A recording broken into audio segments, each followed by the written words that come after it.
There's something happening right now that they didn't plan for. Something they're trying desperately to control but can't. And if you're watching this, you already know what I'm talking about. You can feel it in the shift, in the silence, in the way the energy between you has changed but not disappeared. They're trying to forget you, actually trying, making deliberate efforts to erase you from their consciousness, to move forward, to fill their life with noise and distraction and new experiences that have nothing to do with you. They've told themselves they're done. They've maybe even told other people they're over it. They're performing the role of someone who has moved on.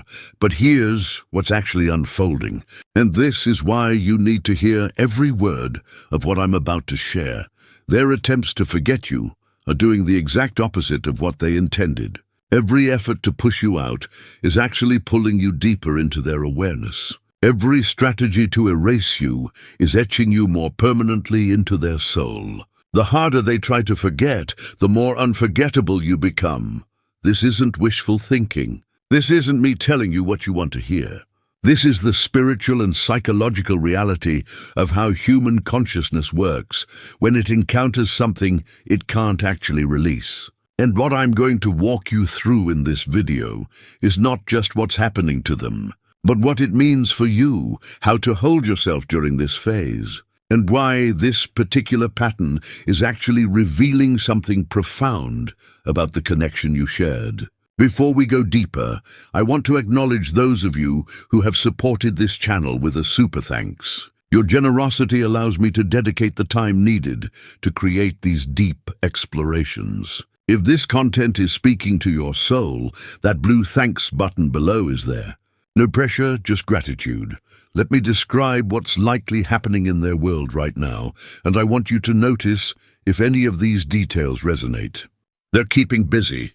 Noticeably busy. Their schedule is fuller than it used to be. They're saying yes to things they might normally decline.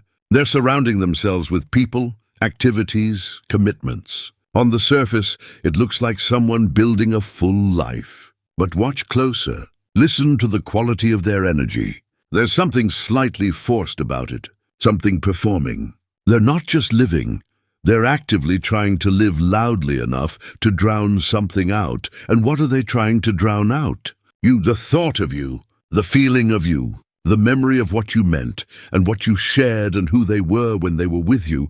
They might be in a new situation, seeing someone new, testing the waters of connection with another person. And here's where it gets really interesting.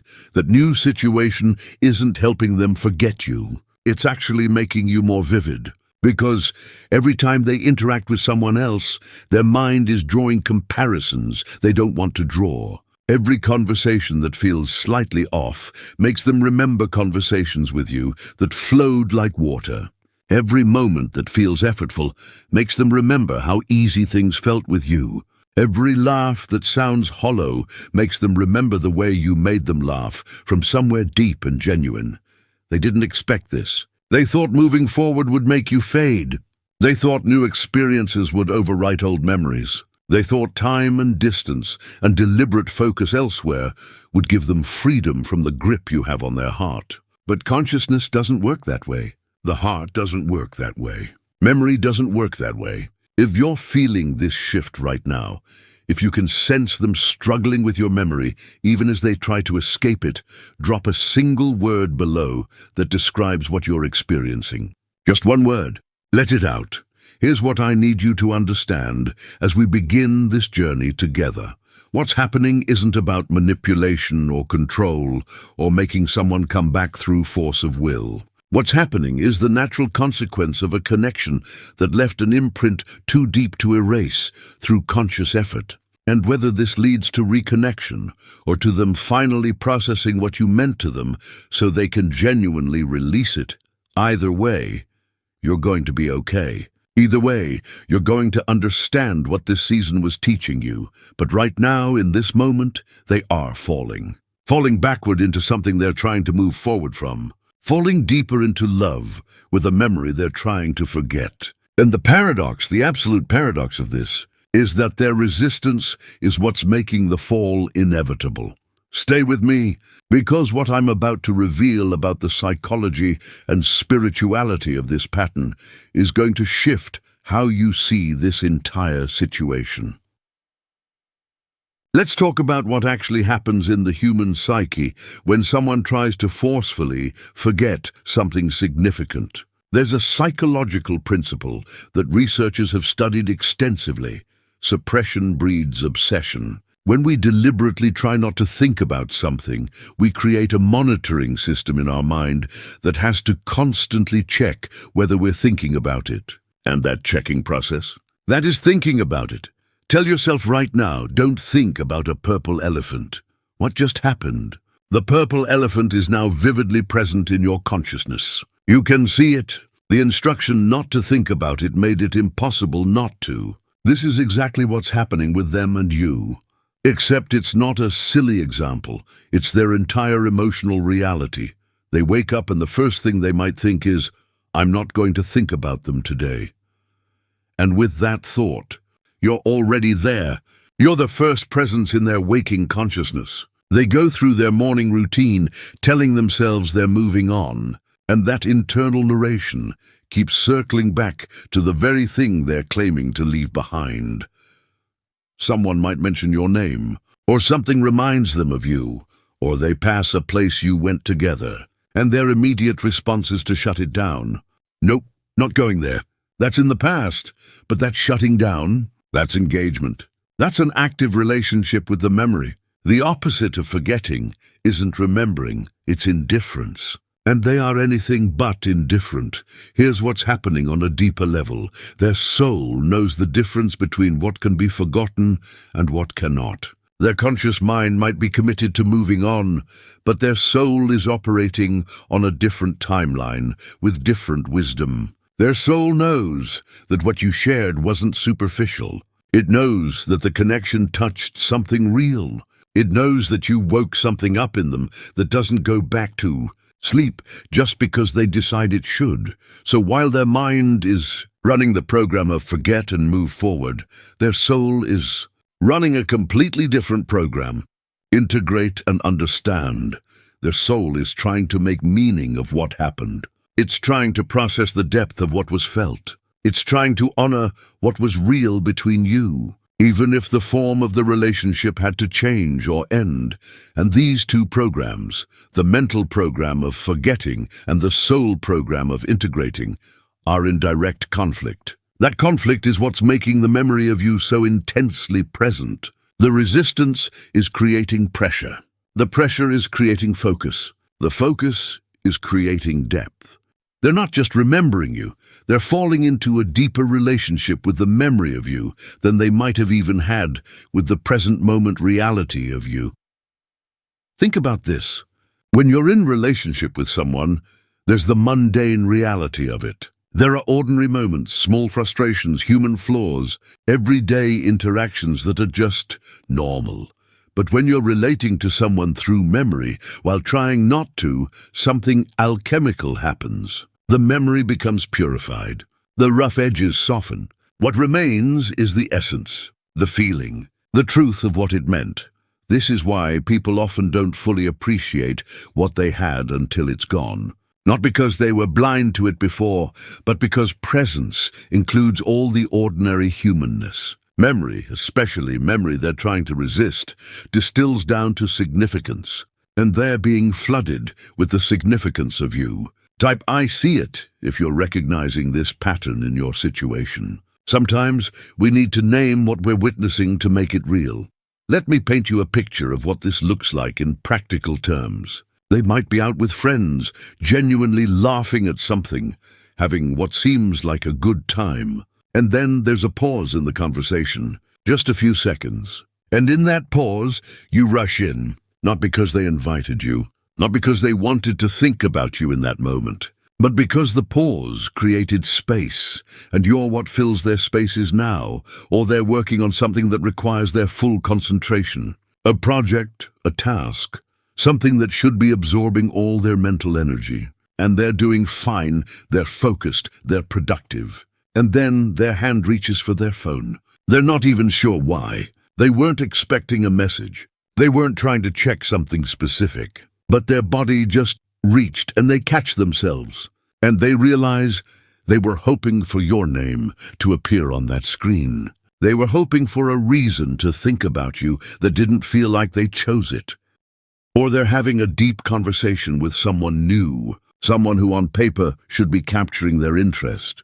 And the person says something that would normally spark a real response in them. But instead, they're having a parallel conversation in their mind. What would they have said about this? How would they have responded? What perspective would they have brought? They're not present with who's in front of them because you're more present, even in your absence. This is the thing about significant connections. They don't just fade because we stop interacting. They continue to live in us, to shape us, to inform how we see and experience everything else. And when someone tries to force that living presence into silence, it doesn't disappear. It gets louder in different ways. Don't go anywhere. What I'm about to share about why this particular pattern emerges is going to change how you interpret everything you've been sensing. They're also likely experiencing something I call comparison consciousness. This is where every new experience becomes a measurement against what they had with you. They taste something delicious and think they would have loved this. They hear a song and think this sounds like something they'd play. They have a thought or insight and their first impulse is to share it with you. And then they have to catch themselves, redirect, remind themselves that you're not their person to share with anymore. But here's what's profound about that. The impulse to share with you isn't fading, it's growing. Because the things they're experiencing now, the ways they're growing or changing or encountering life, these new experiences are creating new reasons to think of you. It's not just old memories on repeat. It's I wish I could tell you about this new thing. The connection isn't stuck in the past. It's trying to extend into their present and future. And if they're spiritually sensitive at all, even if they wouldn't use that language, they're probably feeling you in other ways too. They might sense your energy at random moments. They might dream about you with a vividness that feels like more than just their brain processing. They might have strange certainties about how you're doing or what you're feeling. Little intuitive hits that make them wonder if somehow you're still connected on a level they can't explain or control. Now, let's go deeper into what this pattern reveals about the nature of the connection itself, because not every connection produces this dynamic. Not everyone we care about becomes more present when we try to forget them. This particular pattern emerges under specific conditions, and understanding those conditions will help you understand what you're actually dealing with. First, there's the condition of unfinished business. I don't just mean practical unfinished business like unresolved conversations or unclear endings. I mean soul-level unfinished business. Something between you wasn't completed. Some exchange of energy, some mutual awakening, some purpose you served in each other's lives hasn't fully run its course. Their soul knows this, even if their mind doesn't. And the soul doesn't care about timelines or ego-driven decisions about when something should be over. The soul only cares about completion, about wholeness, about honoring what's true. When there's soul-level unfinished business, attempts to artificially close the chapter create dissonance. It's like trying to end a song in the middle of a phrase. Technically, you can stop playing, but musically, harmonically, something is unresolved. The consciousness keeps returning to you because the song isn't finished. The story isn't complete. And on some level, they know this, even if they can't articulate it. Second, there's the condition of recognition. What I mean by this is that you recognized something in them that most people don't see. You saw them. Not just the surface presentation, not just the role they play in the world, but something essential about who they are. And once someone has been truly seen, truly recognized in their depths, they can't unfeel that. They can't unknow what it's like to be witnessed at that level. Most human interaction happens at surface levels. We exchange pleasantries, we play our parts, we connect around shared interests or circumstances, and it's fine. It's pleasant. But it's not penetrating. What you offered was penetrating recognition. You touched something in them that doesn't usually get touched. And now they're walking through life being not seen again, being surface connected again, and they can feel the difference. They can feel what's missing. And what's missing is you, and what you reflected back to them about themselves. If this content is ministering to your heart right now, if you feel seen and understood here, that super thanks button is one way to say thank you and help me continue creating these soul-level conversations. Whatever you're moved to do, I'm grateful you're here. Third, there's the condition of timing. Some connections enter our lives precisely when we're on the edge of a major transformation. They're not meant to be our forever. They're meant to be our catalyst. You might have arrived in their life exactly when they were ready to crack open in some way, ready to face something they'd been avoiding, ready to become someone new. And you became associated with that awakening, that transformation, that threshold. Now they're on the other side of that threshold, or they're trying to be, and they can't separate you from the magnitude of the change you represented. Every time they think of you, they're thinking of the version of themselves that was emerging. Every time your memory surfaces, it's carrying with it the energy of becoming, of possibility, of transformation. They can't forget you, because forgetting you would mean forgetting who they discovered themselves to be through knowing you. Let me give you a specific example of how this plays out. Maybe during your connection, they were going through something difficult, a career crisis, a family situation, a period of depression or confusion, and you were the person who held space for them during that. You were the witness to their struggle. You were the one who didn't judge them for being in the mess. You were the presence that made the darkness less terrifying. Now they're through it. Or they're functioning better, or they're rebuilding, and they think they should move on from that chapter entirely, including from you. But here's what's happening. Their nervous system remembers you as safety. Their body remembers you as the person who didn't leave when things were hard. Their heart remembers you as the place where they could be broken and still be loved. That kind of memory isn't stored in the thinking mind. It's stored in the body, in the cellular memory, in the implicit understanding of what love and safety feel like. So they can tell themselves all day long that they're moving on. But when they're stressed or scared or facing something difficult, their whole system orients toward you. Their body wants to reach for you. Their heart wants to turn to you. The forgetting they're trying to do with their mind is being overridden by a remembering that lives in their bones. Stay with me here. The layer we're about to explore is where this entire dynamic shifts from psychological to spiritual. And you're going to want to understand this. There's also something happening on an energetic level that they might not have language for, but they're definitely experiencing. When two people connect deeply, they create an energetic bond, a thread of connection that doesn't simply disappear when the physical relationship ends. This isn't woo-woo mysticism. This is about how consciousness works, how attention creates connection, how love establishes pathways of resonance between souls. They can feel you through that thread. They might not understand what they're feeling or why, but there are moments when they're struck by a sudden emotion that doesn't seem to have a source in their immediate environment. A wave of longing, a flash of sadness, a spike of joy. And what they don't realize is that they're feeling you feeling. They're picking up on your emotional state because the connection is still active, still conducting energy back and forth. This is why their attempts to forget you keep failing. They're not just trying to forget memories stored in their head. They're trying to break a living, energetic connection. And you can't break that kind of connection through willpower alone.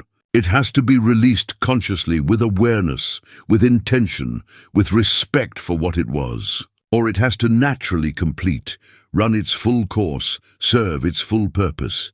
Since they're trying to force an ending rather than allowing a completion, the connection isn't breaking, it's straining. And that strain is what keeps pulling their attention back to you. The tension in the energetic thread is creating a kind of tugging sensation in their awareness. They feel pulled towards you even as they're trying to walk away.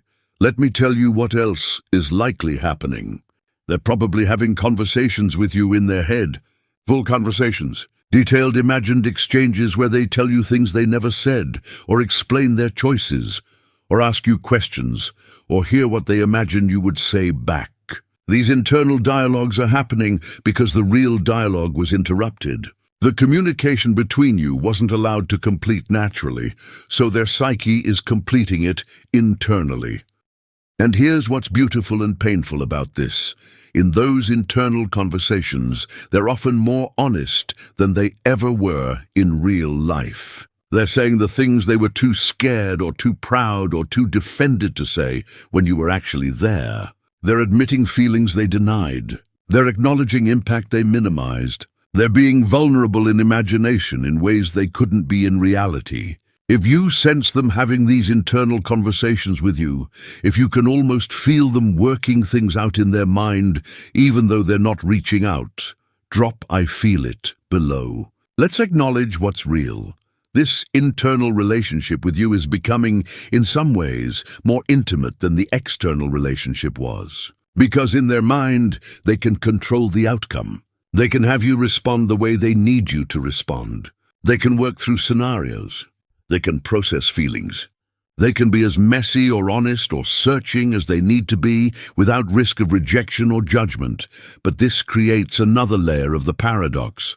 The more they relate to you internally, the more real you become to them again. The more they have these imagined conversations, the more they remember why they valued your voice, your perspective, your presence in their life. They thought the internal conversations would help them move on, would give them closure, would scratch the itch so they could stop thinking about you. But instead, the internal conversations are making them fall deeper in love with what you represented, with who they could be in relationship with you. There's also a phenomenon I've observed where people in this pattern start seeing you everywhere. Not literally, though sometimes that too, but metaphorically. They see your favorite color and think of you. They hear someone laugh in a way that reminds them of you, and they turn, half expecting it to be you. They encounter someone with your name, and their heart jumps. They see couples doing things you used to do together, and they're flooded with sense memory. This isn't coincidence. This is their consciousness actively looking for you while pretending not to. This is their attention flagging anything you shaped in their environment because you're the unresolved focus. Their mind is like a radar constantly scanning for your signal, even while their ego is insisting they've turned the radar off. And if they're at all paying attention to signs or synchronicities or the way the universe communicates, they're probably being bombarded with reminders of you through channels that feel orchestrated by something beyond coincidence. A song that was yours comes on at a meaningful moment. They randomly encounter something you talked about. Someone brings you up out of nowhere. The universe isn't letting them forget, because the universe knows what their conscious mind doesn't. This isn't finished. What's coming next is going to illuminate why this is happening now, in this specific way, at this particular time. Keep watching, this is crucial. I want to talk about the role of avoidance in intensifying attachment. This is counterintuitive, but absolutely critical to understanding the dynamic. When they were with you, when the relationship was present and active, they had the luxury of taking you for granted in small ways. They could have an off day where they weren't fully appreciating you. They could get irritated about minor things. They could be distracted or preoccupied or just not fully conscious of what they had. But now that they're trying to forget you, now that you're not readily available, something shifts. The avoidance creates scarcity. The scarcity creates value inflation. Suddenly, all those ordinary moments they lived through without full consciousness become precious. All the things they might have found annoying become endearing. All the ways they weren't fully present become regrets.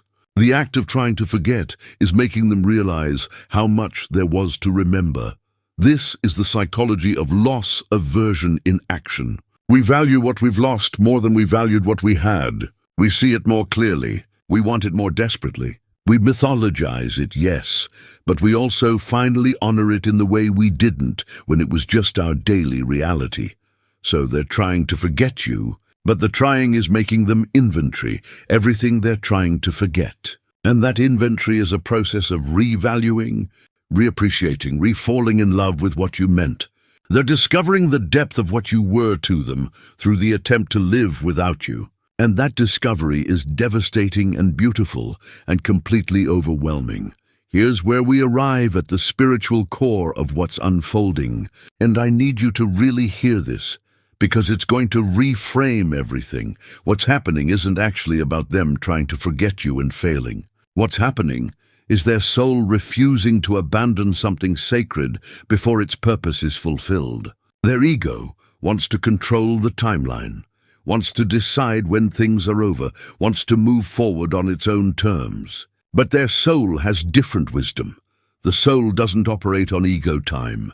The soul operates on rightness time. And something about your connection, something about what it opened in them, something about what it was, teaching them, hasn't reached its rightness yet. So their soul is holding on to the memory, is pulling them back into the feeling, is refusing the artificial closure their mind is trying to impose. This is why the harder they try to forget, the deeper they fall. Because they're not fighting a memory, they're fighting their own soul's knowing. They're not resisting a person, they're resisting a truth about themselves that you helped them touch. They're not trying to escape you, they're trying to escape the level of consciousness that contact with you activated in them. And you can't escape consciousness once it's been activated. You can ignore it, deny it, run from it, but you can't unfeel it. It's like trying to unlearn something you've learned. Once you know, you know. Once you've seen, you've seen. Once you've felt a certain level of love or connection or recognition, you can't pretend you didn't. What you awakened in them is still awake. That's what they're dealing with. You were never just a person in their life. You were a key that turned a lock. You were a catalyst that started a reaction. You were a frequency that tuned something in them to a new station. And now that thing is awake, that station is accessible, that reaction is ongoing, and trying to forget you is like trying to forget they have a soul. Let me be specific about what might have been awakened. Maybe you awakened their capacity for vulnerability. Maybe before you, they were defended, protected, living behind walls that kept them safe, but also kept them isolated. And with you, some of those walls came down. They let you in. They showed you parts of themselves they usually hide. And it felt terrifying, but also liberating. It felt risky, but also like coming home to themselves. Now they're trying to rebuild those walls, trying to go back to the defended version of themselves, but it doesn't fit anymore. They've expanded. They've known what it feels like to be undefended with someone and survive it, even be nourished by it. So their soul is refusing to shrink back. Their soul is keeping the memory of you alive because you represent their own capacity for openness. And losing that would be a greater loss than losing the specific relationship. Or maybe you awakened their sense of being truly desired. Not just wanted for what they could provide, or how they made someone look, or what role they played, but desired for their essence, for the unique expression of consciousness they are, for the specific flavor of soul they bring. Maybe you looked at them with a hunger that had nothing to do with what they could do for you, and everything to do with who they are, and they felt that, and it changed them. If this message is touching something deep in your soul, if you feel the truth of what's being spoken here, the super thanks button below is one way to support this ministry of affirmation and insight. No pressure, just gratitude for your presence here. Now they're in situations where people want them for superficial reasons, or they're alone, wondering if anyone will ever see them that way again. And the memory of being desired by you at that level is haunting them, because you showed them what's possible. You showed them what it feels like to be wanted for real. And everything else feels counterfeit now. Or maybe you awakened their capacity for joy. Maybe they'd been living in a kind of low-grade depression or numbness or just going through the motions existence. And you brought play, spontaneity, laughter, lightness. You reminded them that life could be fun, that they could be playful, that joy was accessible. And being around you, they remembered how to smile from their belly, how to laugh until they couldn't breathe, how to be silly and free and unself-conscious, Now they're back in the grind, back in the seriousness, back in the weight of adult responsibility without that lightness you brought. And they're feeling the absence of joy like a physical pain. And every time they try to forget you, they're reminded that forgetting you means staying in this joyless place. So part of them doesn't want to forget. Part of them is holding on to your memory as a lifeline to their own capacity for happiness. Or maybe, and this is big, you awaken their capacity to be loved as they are, not as they perform. Maybe you were the first person or one of very few people who loved them, without them having to earn it, without them having to prove worthiness, without them having to maintain a certain image or standard. You loved them in their mess. You loved them in their weakness. You loved them in their becoming, not just in their achieved self. That kind of love changes people. It heals ancient wounds about not being enough. It creates a new baseline for what relationship can feel like. It establishes a new standard for what they deserve. And now they're out here trying to forget you while simultaneously holding this new truth about their belovedness that you helped them realize. It's impossible. Because forgetting you would mean forgetting that they're worthy of being loved exactly as they are. This is where everything comes together. Don't miss what I'm about to reveal about what this means for your path forward.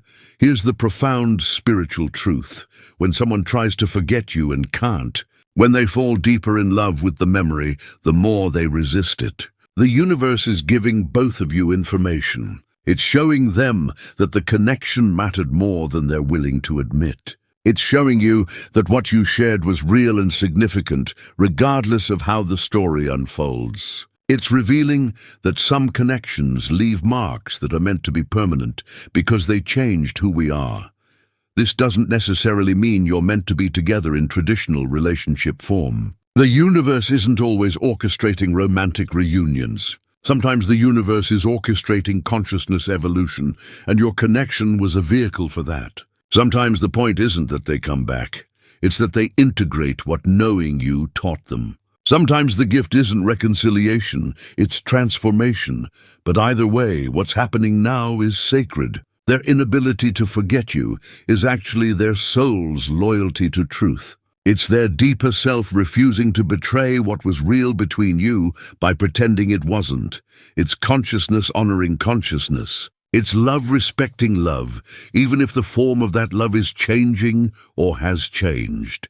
And for you, witnessing this pattern, sensing them in this struggle, you're being invited into a deeper trust. Trust that what was real doesn't disappear just because the form dissolves. Trust that the impact you had on them is permanent and meaningful, regardless of whether you're in each other's present moment lives. Trust that love that leaves a mark that can't be erased is a rare and precious gift, even when it hurts.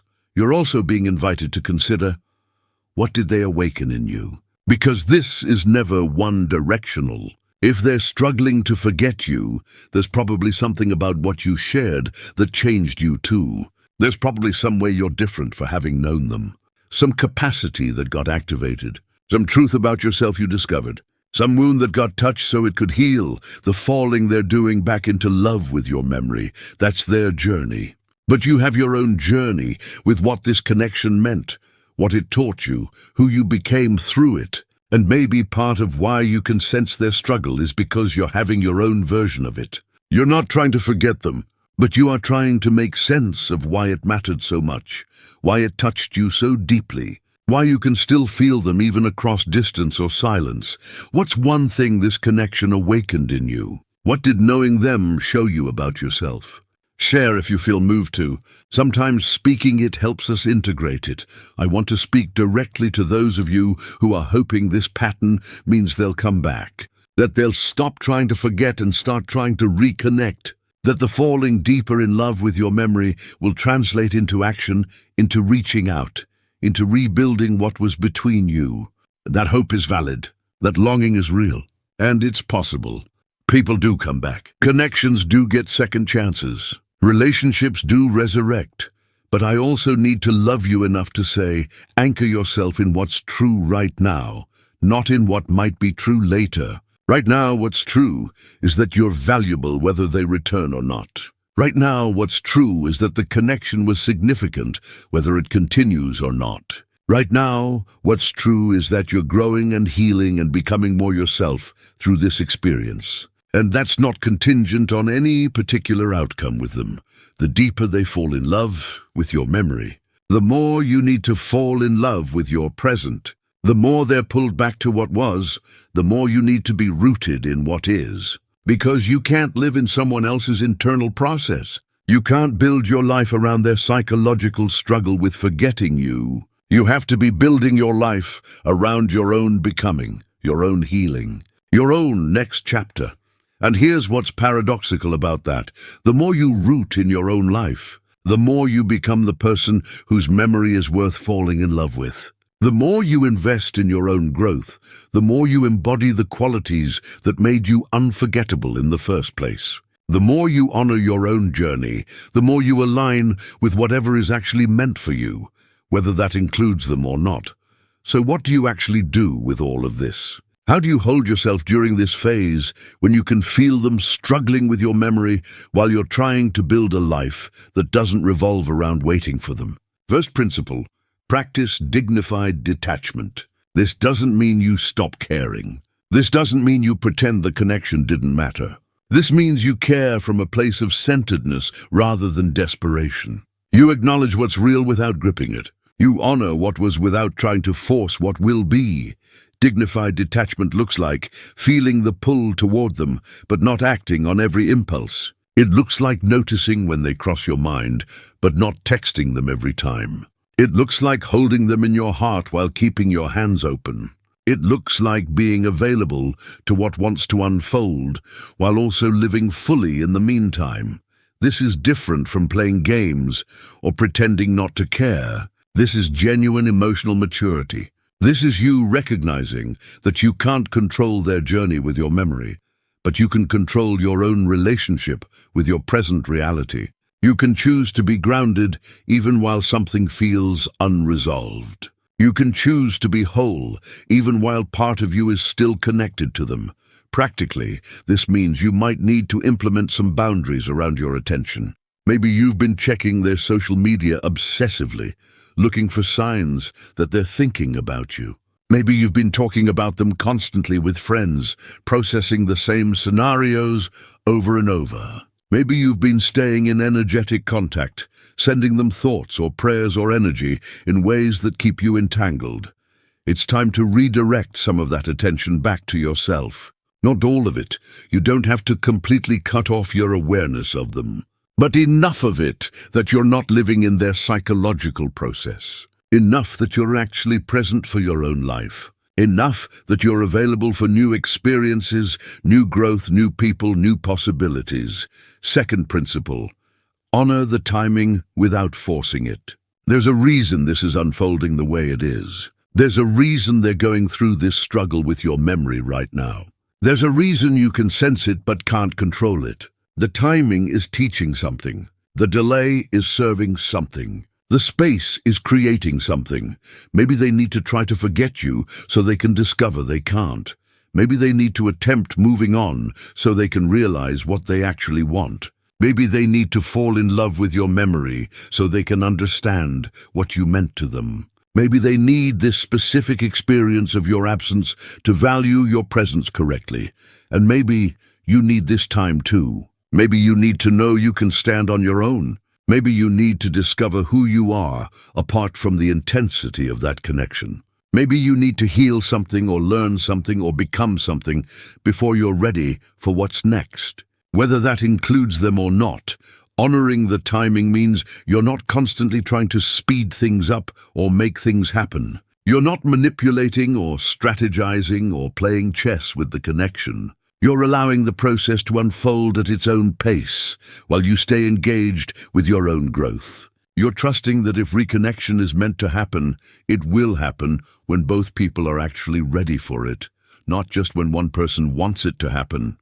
This requires enormous patience. This requires faith in something larger than your personal will. This requires the ability to live in uncertainty without collapsing into anxiety. And it's hard. It's so hard to not know how the story ends, To not know if they're falling in love with your memory will ever translate into real reconnection. To sense is something significant happening in the invisible realm, while the visible realm stays unchanged. But this is also where your power lives, not in forcing outcomes, but in how you hold yourself during the unfolding. Not in controlling their process, but in stewarding your own. Not in making them come back, but in becoming so aligned with your own truth that whatever is meant for you can actually find you. Third principle, transmute longing into evolution. All that energy you're spending missing them, wondering about them, replaying the past with them, that's creative energy. That's life force. That's power. And right now it's circling around them, around the connection, around what was and what might be. But you can redirect it. You can channel it. You can use it as fuel for your own transformation. What if every time you felt the pull toward them, you asked yourself, what is this longing actually asking for? Maybe you're not just longing for them specifically. Maybe you're longing for the feeling they gave you, the aliveness, the being seen, the sense of possibility, the experience of deep connection. And maybe you can start cultivating some of those feelings in other areas of your life while remaining open to the specific connection if it's meant to return. Maybe the longing for their presence is actually your soul asking you to be more present to yourself.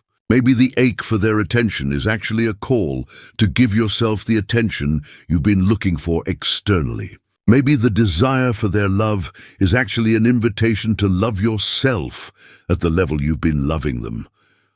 I'm not saying this in a just love yourself and you won't need them way. That's reductive and dismissive of real connection. I'm saying that the intensity of what you're feeling is information. It's showing you your capacity for devotion, for depth, for loyalty, for sustained care.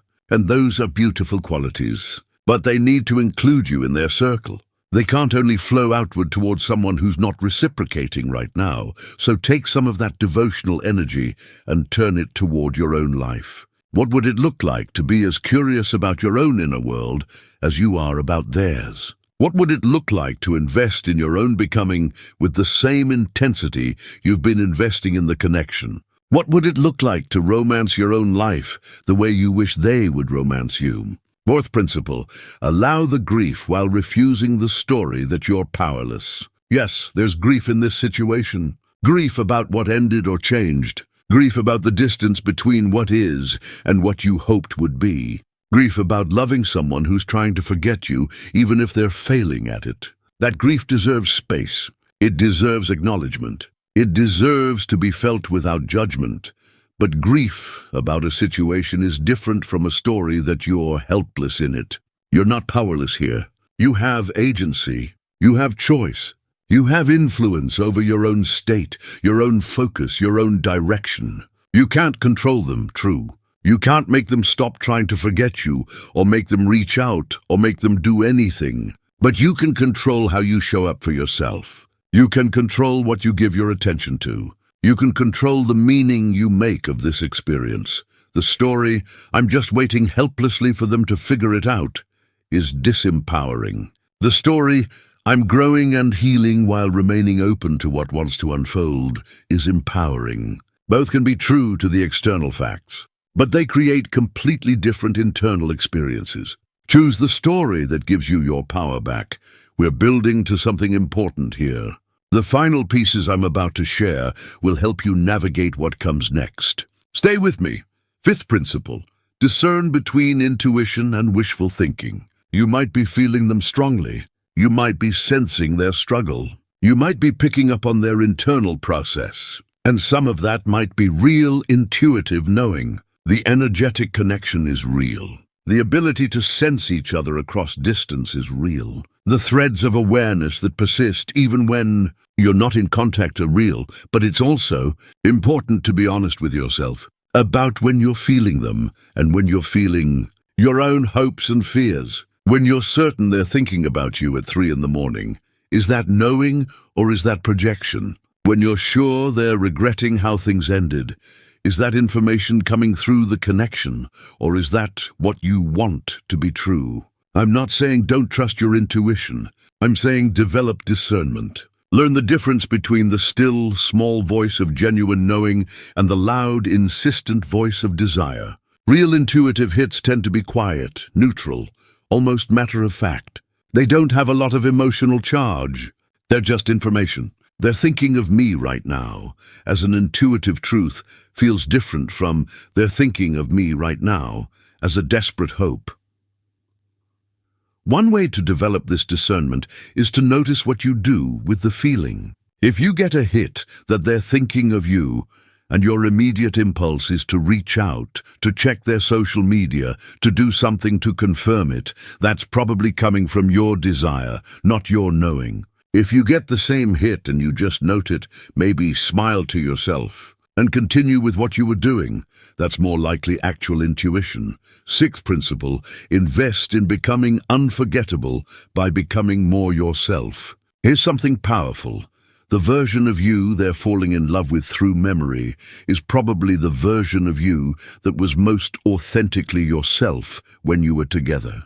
The moments they can't forget are probably the moments when you were unguarded, real, fully expressed. So if you want to honor the connection, if you want to be worthy of the intensity of what they're experiencing with your memory, keep becoming more of that. Don't become a smaller, more careful, more defended version of yourself out of fear or hurt. Become a larger, more expressed, more authentic version. Become so much yourself that if they ever do come back, they'll find someone even more extraordinary than the person they're remembering.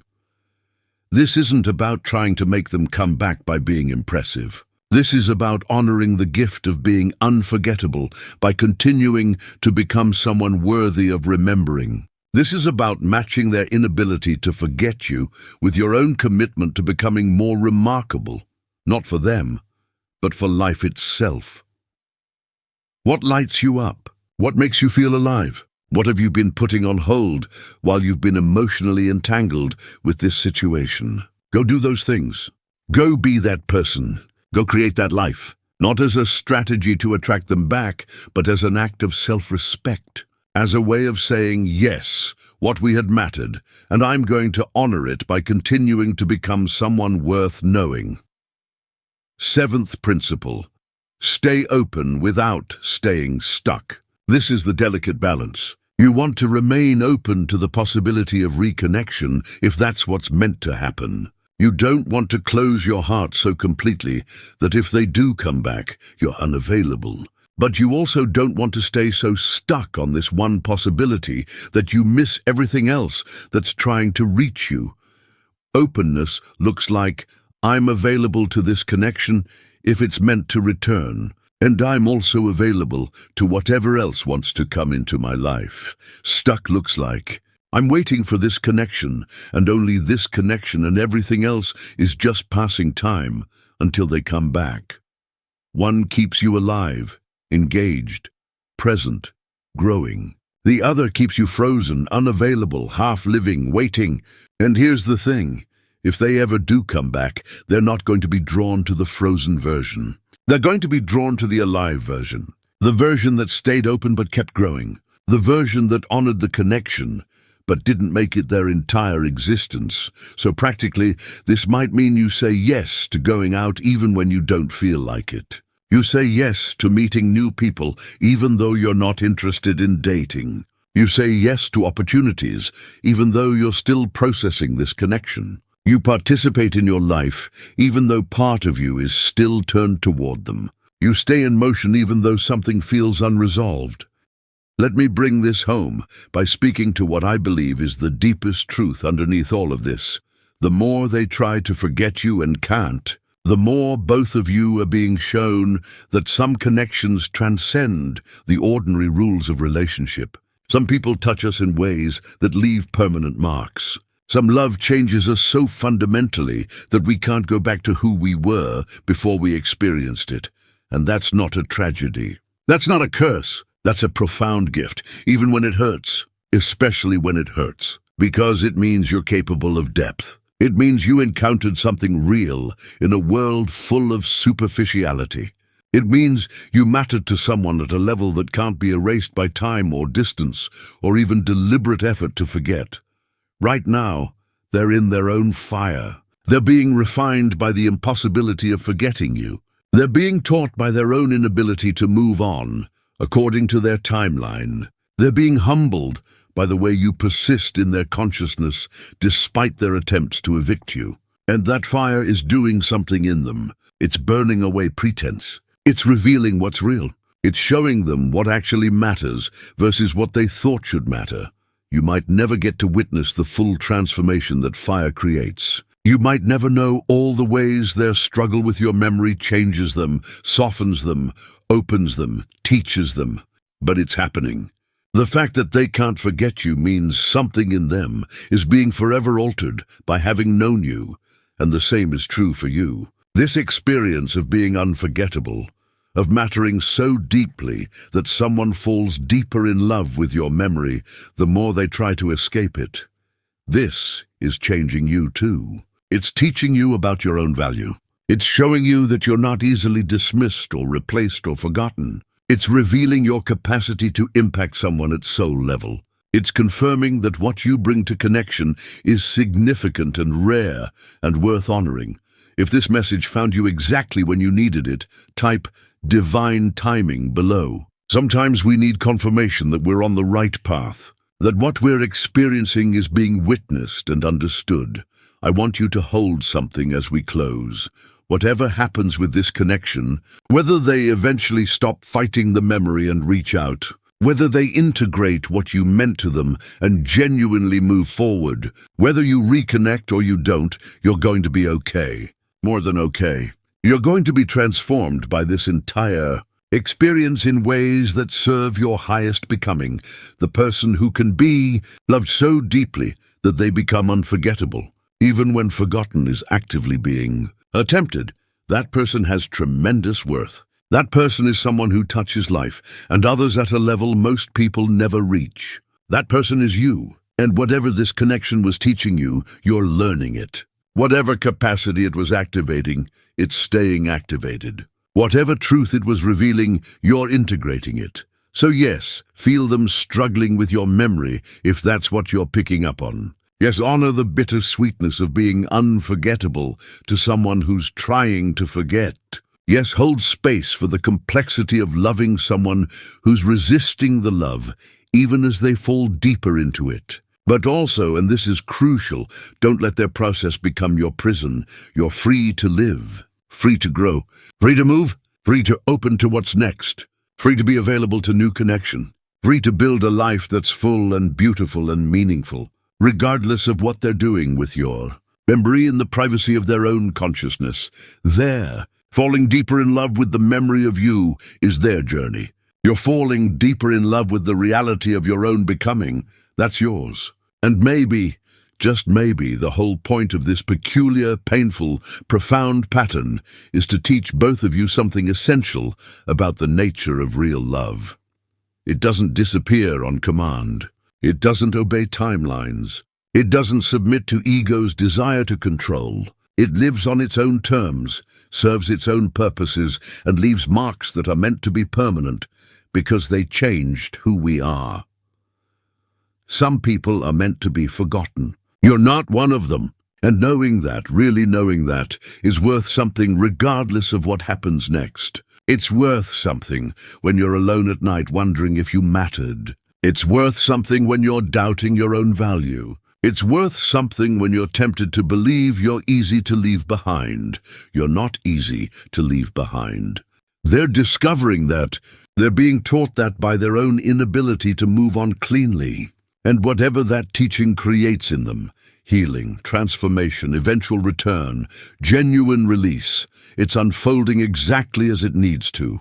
Your job isn't to manage their process. Your job isn't to make it easier or harder for them to forget you. Your job is to be so committed to your own path, so invested in your own becoming, so devoted to your own healing and growth and joy, that whatever is truly meant for you, including them if that's part of the plan, can find you ready. Ready, not desperate. Open, not grasping. Available, not waiting. Whole, not half. Present, not hoping. Here, not there. Now, not then. Yourself, not who you think you need to be for them to come back. The memory they're falling in love with is you at your most real. Honor that by continuing to be real. Continue to be yourself. Continue to be someone worth remembering, not for them, for you, for life. For the gift of being here, being conscious, being capable of love that leaves marks, and if they ever come back, if the falling into love with your memory ever translates into reaching out, into wanting to try again, into being ready for what they couldn't hold before, you'll know what to do. You'll feel whether that's still your path. You'll sense whether that's aligned. You'll trust your own wisdom about what's right for you.